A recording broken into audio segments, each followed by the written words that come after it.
Hello viewers, welcome to my channel English grammar by Gautam Bahadur. আজকের বিষয়টি হচ্ছে ভার্ব।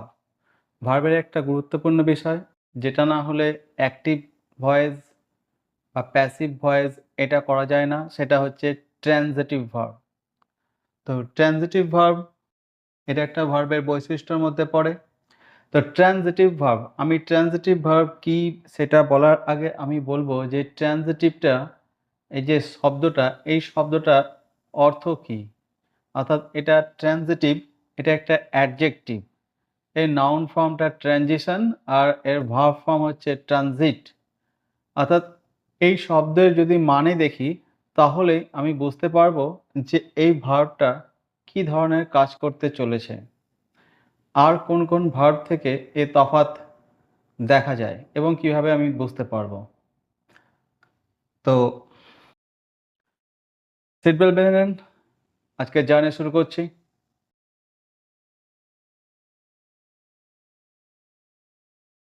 ট্রানজিট, ট্রানজিট মানে হচ্ছে স্থানান্তর এক জায়গা থেকে আরেক জায়গা। অর্থাৎ এখানে বোঝা যাচ্ছে যে এক জায়গা থেকে আরেক জায়গা। আমাদের সেন্টেন্স যেমনই হোক, যত বড়ই হোক বা ছোটই হোক, সেন্টেন্সের একটা বেসিক পার্ট থাকে, সেটা হচ্ছে সাবজেক্ট প্রেডিকেট। তো এই সাবজেক্ট আর প্রেডিকেটের উপর ডিপেন্ড করে বিভিন্ন ধরনের সেন্টেন্স হয়। কোথাও কোথাও দেখা যাচ্ছে এসভিও থাকছে, কোথাও দেখা যাচ্ছে এসভি থাকছে, কোথাও দেখা যাচ্ছে এসভিসি থাকছে, আবার কোথাও দেখা যাচ্ছে এসভি কমপ্লিমেন্ট অর্থাৎ অ্যাডভার্বিয়ালস এটাও থাকছে। তো যাই থাকুক না কেন, তার মধ্যে থাকবে একটা সাবজেক্ট আর প্রেডিকেট। তো এখানে দেখা যাচ্ছে যে ট্রানজিট। তো কেন ট্রানজিট, কথা থেকে ট্রানজিটিভ এসছে, আর এই ভার্বটার নাম কেন ট্রানজিটিভ ভার্ব? এটার কারণ হচ্ছে যে এখানে মুভমেন্ট আছে। কার সঙ্গে কার মুভমেন্ট আছে? না, এক্সাম্পল আমি দেখতে পাবো যে ভার্ব হচ্ছে একটা মাধ্যম, ভার্ব একটা ব্রিজের কাজ করেছে। আর সেই ব্রিজটা কার সঙ্গে কার রিলেশন তৈরি করেছে? সাবজেক্টের সঙ্গে অবজেক্টের রিলেশন তৈরি করেছে ডিরেক্ট।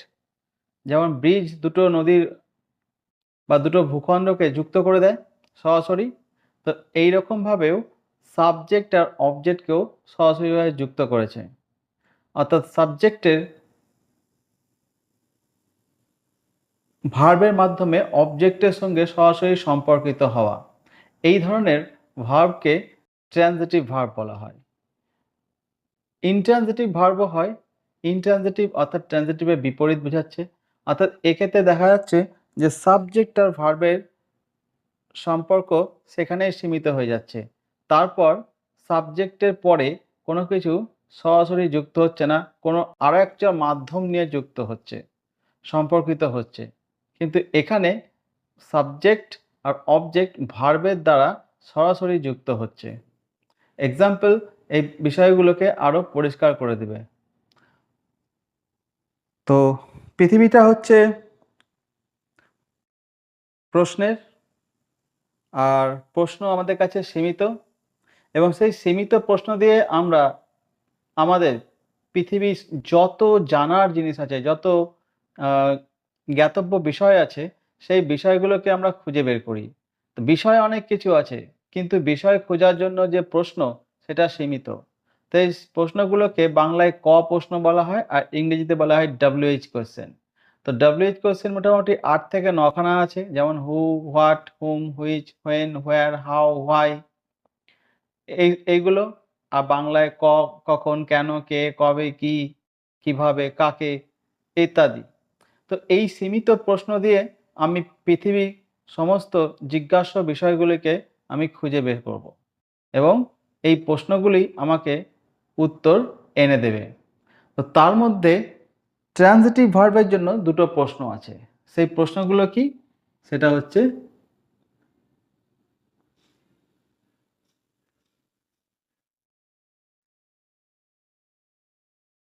হোয়াট।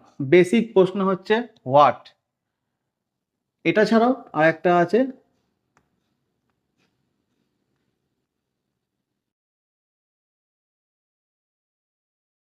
হুম। ব্যক্তি হলে হুম, বস্তু হলে হোয়াট।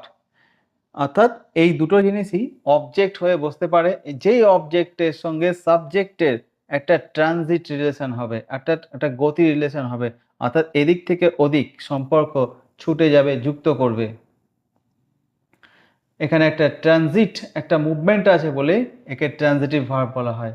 আর ইনট্রানজিটিভে মুভমেন্ট নেই, সেই জন্য ওকে ইনট্রানজিটিভ ভার্ব বলা হয়। ভার্বের মুভমেন্ট থাকতে পারে, কিন্তু সাবজেক্টের সঙ্গে অবজেক্ট এরকম কোনো কিছু যুক্ত হওয়ার মুভমেন্ট নেই। তো বিষয়টা না যদি বুঝতে পারো এখনো পর্যন্ত কথোপকথনের মাধ্যমে, তাহলে এবার কিছু এক্সাম্পল বলছি, সেগুলোতে আরো পরিষ্কার করা যাচ্ছে। তো যেমন ট্রানজিটিভ ভার্বের 4টে বৈশিষ্ট্য আমি এখানে উল্লেখ করেছি। কি করে ট্রানজিটিভ ভার্বের বৈশিষ্ট্য কি? যেমন সাবজেক্টের কাজের দ্বারা প্রভাবিত হয়। সাবজেক্ট যে কাজটা করবে সেই কাজের দ্বারা কেউ প্রভাবিত হবে। কে প্রভাবিত হবে? অবজেক্ট প্রভাবিত হবে। সাবজেক্টের কাজের জন্য কেউ রেসপন্সিবল থাকবে। 3 নম্বর, সাবজেক্টের সাথে যে বা যেটা সরাসরি সম্পর্কিত হয়, যেটা বলছিলাম ভার্বের মাধ্যম দিয়ে সরাসরি যুক্ত হয়ে যায়, সম্পর্কিত হয়। এখানে কাউরির আর কোনো মাধ্যম দরকার হয় না।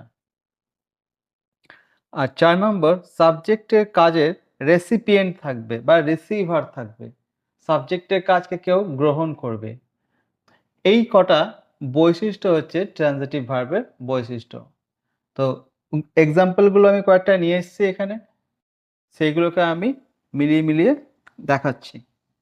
যেমন মাঙ্কি ইটস ব্যানানা, এটা সাবজেক্ট, এটা ভার্ব, এটা অবজেক্ট। সরাসরি সম্পর্ক বলতে কি বোঝায়? সরাসরি সম্পর্ক বলতে সম্পর্ক দু ধরনের হয়। যেটা হচ্ছে সরাসরি সম্পর্ক হয়, সেখানে মাঝে কেউ আসবে না, ভার্বের সাথে নাউনের মাঝে কেউ আসবে না।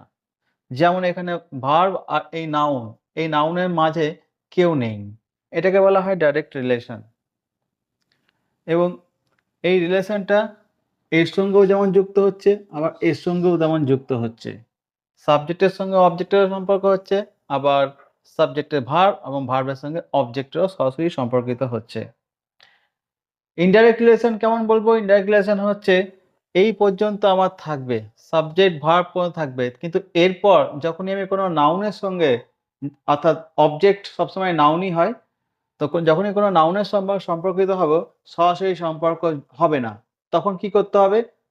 একটা যে সম্পর্ক তৈরি করে যে পার্টস অফ স্পিচ, তার নাম হচ্ছে প্রিপোজিশন। তখন সে প্রিপোজিশন বসাতে হবে। আর প্রিপোজিশন কথার মানে হচ্ছে প্রি মানে পূর্বে, পজিশন মানে অবস্থান, যে নাউনের পূর্বে অবস্থান করে। অর্থাৎ বোঝাই যাচ্ছে যে নাউনের পূর্বে এমন কিছু অবস্থান করবে, এমন একটা পার্টস অফ স্পিচ অবস্থান করবে, যে কি করবে না ভার্বের সাথে নাউনের সম্পর্ক তৈরি করবে। তো এখানে মাঙ্কি ইটস ব্যানানা, তাহলে এখানে যদি বলি যে বাঁদর মুখ নড়াচ্ছে, কলা ছোট হয়ে যাচ্ছে, তাহলে এখানে কে ছোট হয়ে যাচ্ছে?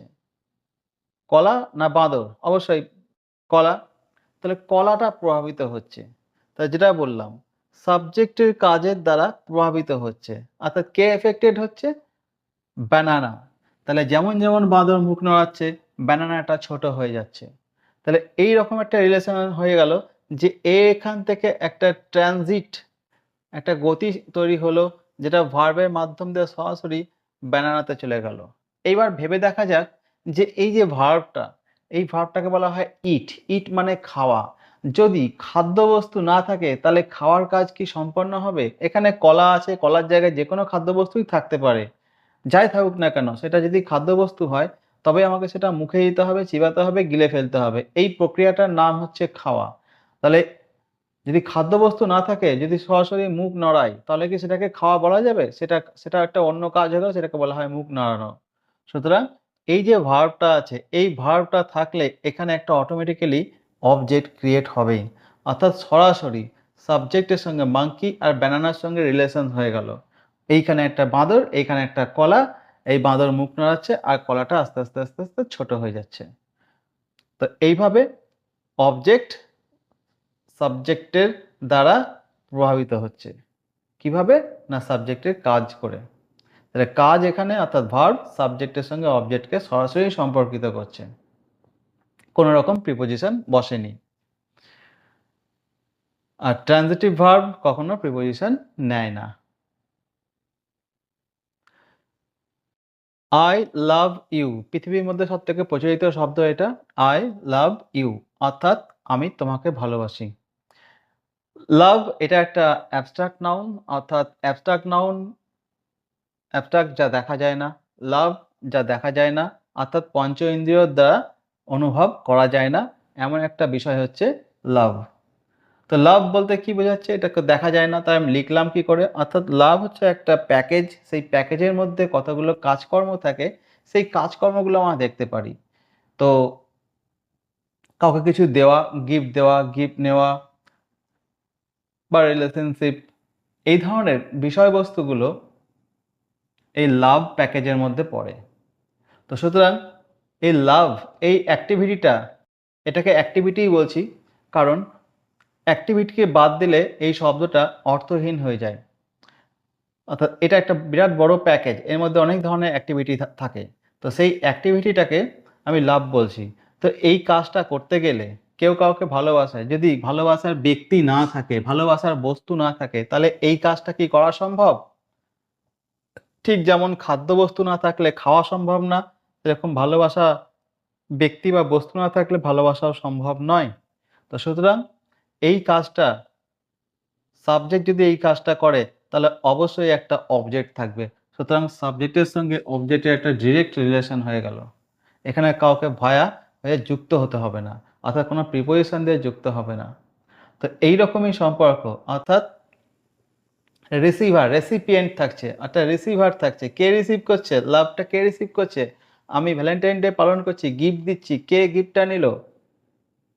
যে নিল, হ্যাঁ, এইবার লাভ হলো।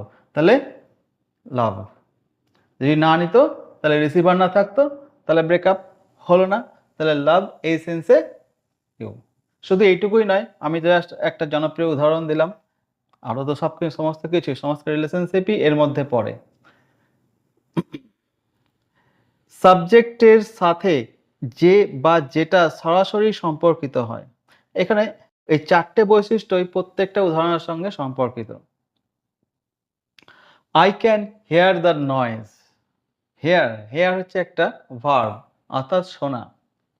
কান আমাদের খোলা আছে, কান একটা যন্ত্র, শ্রবণ যন্ত্র, যে যন্ত্রের একটা ক্ষমতা আছে। যদি একটা সুস্থ সবল কান হয়, তাহলে সেই কানের মধ্যে সমস্ত ধরনের শব্দ বা নয়েজ আমাদের কানে সরাসরি চলে আসে। এরকম নয় যে আমি আমার কানের দরজা খুললাম আর ওকে অ্যালাউ করলাম, অর্থাৎ আমি শুনতে চাই বা না চাই আমার কানে চলে আসবে। তো এটা ডিরেক্ট জিনিস চলে আসছে, অর্থাৎ এখানে আমাকে কোনো কিছু অ্যাটেনশন বা মনোযোগ পেমেন্ট করতে হচ্ছে না। অর্থাৎ সরাসরি কান আছে, কানের মধ্যে শব্দ চলে এলো। আমি রাস্তায় যখন যাই তখন বিভিন্ন ধরনের অপ্রিয় শব্দও হয়। জোরে, জোরে হর্ন বাজে বা মানুষের চেঁচামেচি থাকে। তো এই সমস্ত শব্দই আমার কানে চলে আসে, যেটা আমি শুনতে পছন্দ করি না। সুতরাং এটা সরাসরি, অর্থাৎ আমার কান আর ওই শব্দ সরাসরি সম্পর্কিত হচ্ছে। কেউ মাঝে ভায়া হচ্ছে না। তো আই ক্যান হেয়ার, অর্থাৎ এখানে দেখা যাচ্ছে যে সরাসরি সম্পর্কিত হচ্ছে। হেয়ার, এই ভার্বটার মাধ্যমে এই নয়েজের সঙ্গে আমার সরাসরি সম্পর্ক হচ্ছে। এখানে কোনো ভয়া লাগছে না। অর্থাৎ এটাকে রিসিভ করার জন্য আমাকে কোনো ইন্সট্রুমেন্ট ব্যবহার করতে হচ্ছে না। হেয়ার কথাটা তখনই সার্থক হবে যখন আমার কানে কোনো শব্দ আসবে, কিন্তু শুনলাম। কিছু যদি শব্দই না থাকে তাহলে আমি কি শুনলাম? এই শুনলাম কথাটা তখন অ্যাপ্রোপ্রিয়েট হচ্ছে না, যুক্তিযুক্ত হচ্ছে না। তাহলে এই শব্দটা তখনই ফলপ্রসূ হবে, যখনই অর্থপূর্ণ হবে, যখন তার জন্য একটা অবজেক্ট অবশ্যই থাকবে। ভার্বকে এ নয়েজ কমপ্লিট করে। সাবজেক্টের কাজের রিসিভার থাকবে। আই রাইট এ লেটার, আমি একটি চিঠি লিখি। এখানে ভার্ব রাইট। তাহলে এই যে কাজটা করছি রাইট, এই মুহূর্তে আমি লিখছি। আমার হাতে আমি আছি, চক আছে। যদি এই আমার হাত এই চকটা যদি আমি বোর্ডে না লিখে যদি আমি হাওয়াতে এমনি করে লিখছি, কোনো কিছু তৈরি হচ্ছে, কোনো কিছু ক্রিয়েট হলো যেটা ভিজিবল হচ্ছে? ভিজিবল হচ্ছে না। তাহলে যদি ভিজিবল না হয় তাহলে আমি কি বলতে পারি I write a letter? পরীক্ষার সময় খাতার মধ্যে যদি না লিখে আমি ওই পেনটা বা রুলটা নিয়ে যদি আমি একটা ফাঁকা জায়গায় অর্থাৎ হাওয়ার মধ্যে বা শূন্যের মধ্যে যদি আমি এমনি করে লিখি, বললাম আমার লেখা কমপ্লিট হয়ে গেল। ভ্যালু হবে? কোনো ভ্যালু বা ভ্যালিডিটি পাবো না। কারণ কি? এই রাইট কথাটার মাধ্যমে আমাকে কিছু ক্রিয়েট করতে হবে। যখনই এই কাজটা হবে তখনই এর ফল, এর কার্যফল হিসেবে কিছু বেরিয়ে আসবে। কি বেরিয়ে আসবে? একটা চিঠি বেরিয়ে আসবে, একটা কবিতা বেরিয়ে আসবে, একটা নাম বেরিয়ে আসবে, একটা প্রবন্ধ বেরিয়ে আসবে। কিছু একটা হবে। যেটা কোনো নির্দিষ্ট কালি সহকারে কোনো মাধ্যমের উপর কোনো লেখা মানে উদ্ভাসিত হবে, দেখা যাবে। তবে আমি বলব I write a letter, অর্থাৎ একটা চিঠি প্রস্তুত হবে। যদি চিঠি প্রস্তুতই না হয় তাহলে আমি কি করে বলতে পারি I write a letter, একটা চিঠি লিখলাম। সুতরাং এই পেনটা নিয়ে এমনি করে কিছুক্ষণ কাগজে ঘষাঘষি করার পর ওটা একটা কি পরিণত হলো? কিসে প্রস্তুত হলো? একটা চিঠিতে প্রস্তুত হলো। সুতরাং এই কাজের মাধ্যমে একটা কাজ সৃষ্টি হচ্ছে এবং সেই কারণে I এর সঙ্গে লেটারের সম্পর্ক সরাসরি হয়ে যাচ্ছে কার মাধ্যম দিয়ে? ভার্বের মাধ্যম দিয়ে। এখানে কোনো রকম প্রিপোজিশন বসছে না। I go to market, এখানে একটা ভার্ব আছে go। তো এই go প্রথমত আমি সমস্তগুলোই এই দুটো প্রশ্নেই পেয়ে যাচ্ছি। রাইট হোয়াট, কি লিখি? চিঠি লিখি। হিয়ার হোয়াট, কি শুনতে পাই? নয়েজ শুনতে পাই। লাভ হোয়াট, না। হুম, এখানে হোয়াট হবে? আই লাভ চকলেট, বলতেই পারি I love you, I love somebody. সুতরাং হুম পেয়ে যাচ্ছি। Monkey eats what? ব্যানানা। তাহলে এখানে প্রশ্ন দিয়েও পেয়ে যাচ্ছি, অর্থাৎ প্রশ্ন দিয়েও সরাসরি পেয়ে যাচ্ছি এবং অ্যাকচুয়ালি কি যুক্তিতে হচ্ছে, কি যুক্তি সেই বৈশিষ্ট্যগুলো আমি এখানে তুলে ধরেছি এবং এক্সাম্পল সহকারে আমি সেগুলো ব্যাখ্যা করলাম। এবার কথাগুলো লিখছি। আই গো টু মার্কেট, আমি বাজারে যাই। আই গো হোয়াট, আমি যাই। কি যাই? এদের কোনো লজিক প্রশ্ন হয় না। আমি যাই, কাকে যাই? এটা কোনো লজিক প্রশ্ন হলো না। সুতরাং এখানে অন্য প্রশ্ন দরকার যেটা অবজেক্টের বহির্ভূত। তো এখানে স্থান বলছে, স্থান মানেই হচ্ছে কি? অধিকরণ কারক, অর্থাৎ ইংরেজিতে বলা হচ্ছে অ্যাডভার্বিয়াল প্লেস, কারণ অ্যাডভার্ব সবসময় ভার্বের স্থান নির্ধারণ করে। তাই গো হচ্ছে একটা ভার্ব যে ভার্বের স্থান নির্ধারণ করছে এবং এই গো ভার্ব কখনোই ট্রান্সিটিভ হয় না, সবসময় ইনট্রান্সিটিভ থাকে। হ্যাঁ, কৃত্রিমভাবে একে করা যায়। আই গো এ ডিস্টেন্স, সেক্ষেত্রে ডিস্টেন্সটা এখানে একটা অবজেক্ট আর্টিফিশিয়ালি ক্রিয়েট করা হলো। এভাবে করতে পারি, সেটা ব্যতিক্রম, কিন্তু naturally I go to market. এই টু মার্কেট এখানে সরাসরি আয়ের সঙ্গে মার্কেটের সম্পর্ক হচ্ছে না। কারণ কি? মার্কেট ক্রিয়েট করা যাচ্ছে না, গো এর মাধ্যমে মার্কেট ক্রিয়েট করা যাচ্ছে না। তাহলে গো এটা এই পর্যন্তই শেষ, এখানে কমপ্লিট। ইনট্রান্সিটিভ ভার্ব মানে হচ্ছে যে ভার্ব কমপ্লিট করতে পারে। সুতরাং আই গো বললেও চলে। আই গো, আমি যাই। এইবার এর সঙ্গে আমি এক্সট্রা ইনফরমেশন দিচ্ছি, এক্সট্রা অ্যাডিশনাল জিনিস সবসময় এখানে ওখানে যুক্ত করা যায়। ওর কোনো ফিক্সড জায়গা থাকে না। ফিক্সড জায়গা থাকে না বলেই ওটাকে যে কোনো জায়গায় আমি প্রিপোজিশন দিয়ে অ্যাটাচ করতে পারি। তো এই প্রিপোজিশনটা হচ্ছে আঠার মতো, এই অংশটাকে আমি যে কোনো জায়গায় যুক্ত করতে পারি। তো আই গো টু মার্কেট, তাহলে এখানে গো আর মার্কেটের মধ্যে, এই নাউনের মধ্যে মাঝে একটা টু প্রিপোজিশন, অর্থাৎ একটা ভায়া হয়ে গেছে, মাধ্যম, রিলেশনশিপ হয়ে গেছে, আর্টিফিশিয়াল রিলেশনশিপ। সুতরাং আয়ের সঙ্গে মার্কেটের সম্পর্ক আর হচ্ছে না যেভাবে আয়ের সঙ্গে লেটারের সম্পর্ক হচ্ছে। কারণ কি? এর এর দ্বারা এটা প্রস্তুত হলো, আর এই প্রস্তুত করতে কে সাহায্য করলো? ভার্ব। তো এখানেও তাই হচ্ছে, আই গো, ব্যাস হয়ে গেল, আমি যাই। কি যাই? কাকে যাই? পেলাম না, সরাসরি সম্পর্ক হলো না। টু মার্কেট, তাহলে টু, তাহলে বাজারে, তাহলে টু এই প্রিপোজিশন নাউনের আগে বসে ভার্বের সঙ্গে সম্পর্কিত করলো, সাবজেক্টের সঙ্গে সম্পর্কিত হলো না। এই কারণে এটা ইনট্রানজিটিভ ভার্ব এবং ইনট্রানজিটিভ ভার্ব কোনো রকম অবজেক্ট ছাড়াই সেন্টেন্স কমপ্লিট করতে পারে, কারণ এখানে কেউ সাবজেক্টের কাজের জন্য প্রভাবিত হয় না, রেসপন্সিবল হয় না, সম্পর্কিত হয় না বা রিসিভারও থাকে না, কারণ এখানে ইনট্রানজিট অর্থাৎ কোনো রকম গতি নেই, অর্থাৎ সাবজেক্ট অবজেক্ট পর্যন্ত যাচ্ছে না। আই অ্যাম এ সিঙ্গার, এটা বি ভার্ব, আর বি ভার্ব মানেই কখনোই সেখানে অবজেক্ট থাকতে পারে না, কারণ এখানে বিষয়বস্তু একজনকে বোঝাবে, যে আই সেই সিঙ্গার। অ্যাম ভার্ব মানে হচ্ছে বি ভার্ব, আর বি ভার্ব বলা হয় লিঙ্কিং ভার্ব, লিঙ্ক করছে সাবজেক্ট আর সাবজেক্টের পরে যে আছে তার সাথে। এবার যে আছে বলতে হচ্ছে এখানে অন্য কেউ নেই, এখানে সাবজেক্ট নিজেই বোঝায়, অর্থাৎ যে সাবজেক্ট সেই সিঙ্গার। অর্থাৎ ছবি আঁকলে আমি এখানে একজনকেই দেখতে পাবো, যদি ছবি আঁকি এই যে সিঙ্গার আর যে আই সেম ব্যক্তি। সাবজেক্ট আর অবজেক্ট সবসময় পৃথক হবে, সাবজেক্ট আলাদা ব্যক্তি বা বস্তু হবে, অবজেক্ট আলাদা ব্যক্তি বা বস্তু হবে, কখনোই একই ব্যক্তি একই বস্তু একই সঙ্গে সাবজেক্ট আর অবজেক্ট হতে পারে না, কারণ দুটো আলাদা। কিন্তু বি ভার্ব থাকলে পরে অবজেক্ট তো কোনোদিন হবেই না, সেটাকে বসবে সাবজেক্টেরই আরেকটা দ্বিতীয় পরিচয়, হয় তার কোনো ডেজিগনেশন, প্রফেশন, অথবা তার কোনো রকম কোয়ালিটি ডেসক্রিপশন। অর্থাৎ অ্যাডজেক্টিভ বসলে কোয়ালিটি ডেসক্রিপশন বোঝাবে, যেমন he is good, she is beautiful, তাহলে গুড বিউটিফুল এগুলো হচ্ছে তার ডেসক্রিপশন, কোয়ালিটিভ ডেসক্রিপশন অর্থাৎ অ্যাডজেক্টিভ। আর যে বলি she is a teacher, I am a singer, তাহলে এগুলো হচ্ছে প্রফেশন। তাহলে এখানেও এদিক আর ওদিক সেম বোঝাচ্ছে, তো বি ভার্বে কখনো অবজেক্ট হয় না, এটাকে বলা হয় কমপ্লিমেন্ট। আচ্ছা, আরেকটা হচ্ছে কি লিসেন টু মাই লেকচার, এখানে আরেকটা ভার্ব আছে, যে ভার্বটা এই লিসেন আর হিয়ার,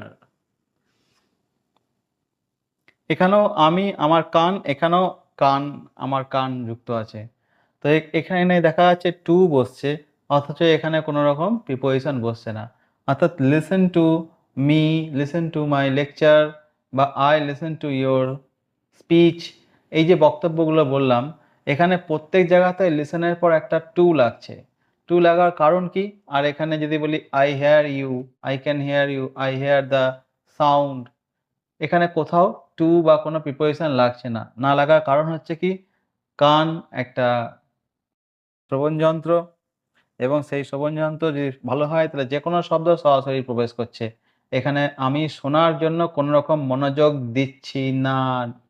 দিচ্ছি না, অর্থাৎ কোনো কিছু দেওয়া-দেয়ি নাই। কিন্তু এইখানে দেখা যাচ্ছে যখনই লিসেন বলছি, লিসেনের মাধ্যমেও কান শুনছে, কিন্তু এখানে শুনছে, এখানে সিলেক্টিভ হয়ে যাচ্ছে, আমি যেটা শুনতে চাইছি সেটা চাইছি, চাওয়ার জন্য আমাকে কি দিতে হবে? মনোযোগ দিতে হবে, অর্থাৎ আমি মনোযোগ দিচ্ছি। ক্লাসের মধ্যে স্যার পড়াচ্ছেন, ক্লাসের মধ্যে আরো অন্যান্য বিভিন্ন ছেলেমেয়েরা কথা বলছে, তো তাদেরও একটা নয়েজ ক্রিয়েট হচ্ছে, কিন্তু আমি মনোযোগ কোথায় দিচ্ছি? বাকি স্টুডেন্টসদের নয়েজগুলো শোনার জন্য, না স্যারের লেকচারটা শোনার জন্য? যদি আমি স্যারের লেকচারটা শুনি তার মধ্যেই, তাহলে আমাকে সেদিকে শোনার জন্য ভালো করে আমার মনোযোগ দিতে হবে, অর্থাৎ যেন মনে হচ্ছে যে কান থেকে একটা হাত বেরিয়ে স্যারের মুখের লেকচারগুলো ধরে আমার কানের মধ্যে নিয়ে আসছে। এই যে অদৃশ্য হাতটা, এই অদৃশ্য হাতটা গিয়ে নিয়ে আসছে, অর্থাৎ রিসিভ করছে, নিচ্ছে, তাহলে এটা রিসিভার। কিন্তু আমাকে একটা সরাসরি আসছে না, এখানে আমাকে গিয়ে নিয়ে আসতে হচ্ছে, তো তার জন্য আমাকে কি দিতে হচ্ছে? অ্যাটেনশন দিতে হচ্ছে, অ্যাটেনশন মুভ করাচ্ছি কোন দিকে? স্যারের স্পিচের দিকে। অ্যাটেনশনকে আমি ডাইভার্ট করতে দিচ্ছি না, অ্যাটেনশনকে মুভ করাচ্ছি স্যারের স্পিচের দিকে, তাহলে কিছু দিচ্ছি, কারোর দিকে দিচ্ছি, তাহলে দিকে একটা দিক থাকছে, একটা মুভমেন্ট থাকছে, মুভমেন্ট থাকলে একটা প্রিপোজিশন টু হয়ে যায়। তাহলে I listen to my lecture, আমার লেকচার শোনো, তাহলে তোমরা যখন শুনছো, তা এখানে কি দেখা যাচ্ছে? তুমি যদি শুনতে চাও তবেই এই বিষয়টা তুমি শুনবে এবং তুমি এটাকে বুঝবে, শুধু শোনাই নয়, বিষয়টাকে বোঝা, এই বুঝতে গেলে তোমাকে মনোযোগ দিতে হবে, অ্যাটেনশন দিতে হবে, অর্থাৎ দিচ্ছ, কোনো দিকে কি দিচ্ছ? যেমন হাতে ঢিল থাকলে ছুঁড়ে মেরে দিলে এটা আমি দেখতে পারি, কারণ কি এটা দৃশ্য বস্তু দেখা যায়, কিন্তু অ্যাটেনশন একটা অদৃশ্য বস্তু, এটাকে দেখা যায় না, এটা একটা অ্যাবস্ট্রাক্ট নাউন। তো এর মাধ্যমে তুমি কি অ্যাটেনশন দিচ্ছ? মনে হচ্ছে যেন তুমি অ্যাটেনশনটা আমার দিকে ছুঁড়ে মারছো। তাহলে দিকে আছে। সুতরাং এক্ষেত্রে যেটা হেয়ার এর সময় নাই। হেয়ার এর ক্ষেত্রে কোনো রকম অ্যাটেনশন দিচ্ছি না। একটা শব্দ আমার কানে চলেই আসছে। খুব অপ্রিয় শব্দ, বাজে শব্দ, গালাগালি বা ভালো যেকোনো শব্দ হোক সেটা আমার কানে আসবেই আসবে। সেটা আমি শুনতে চাই বা না চাই। তো এটা হচ্ছে হেয়ার আর যেটা আমি শুনতে চাইছি সেটাকেই শুনছি। সেটা হচ্ছে লিসেন। তো এক্ষেত্রে আমি এখানে একটা প্রচেষ্টা করছি কোনো দিকে আমার অ্যাটেনশনকে আমি ছুড়ে দিচ্ছি। তো কোনো দিকে ছুড়ে দিচ্ছি সেইজন্য কার দিকে? Two my lecture. তো সেক্ষেত্রে টু এই প্রিপোজিশনটা বসলো। অর্থাৎ সরাসরি এখানে যুক্ত হলো না প্রিপোজিশনের মাধ্যমে। তাই এটা একটা ইনট্রানজিটিভ ভার্ব। তো ট্রানজিটিভ ভার্বগুলো এমন ভার্ব যেটা থাকা মাত্রই একটা অবজেক্ট সরাসরি চলে আসবে। যেমন take, read, write, give, receive, put, have এই সমস্ত ভার্বগুলো থাকলে পরে যদি বলি আই হ্যাভ এ পেন তাহলে পেন, হ্যাভ কথাটা যখনই বলবো মানে আছে। আছে মানে কি? যদি বস্তুই না থাকে তাহলে আমি বলতে পারি কি আমার কাছে আছে? সুতরাং এখানে এই ভার্বটা থাকা মানেই অলরেডি সে বুঝিয়ে দিচ্ছে যে কিছু না কিছু আমার কাছে আছে। তাহলে সেই আছে বস্তুটার সঙ্গে সরাসরি আমার সঙ্গে রিলেট করে দিল, সম্পর্কিত করে দিল কোনো প্রিপোজিশন ছাড়াই। তো এটাই হচ্ছে ট্রানজিটিভ ভার্ব।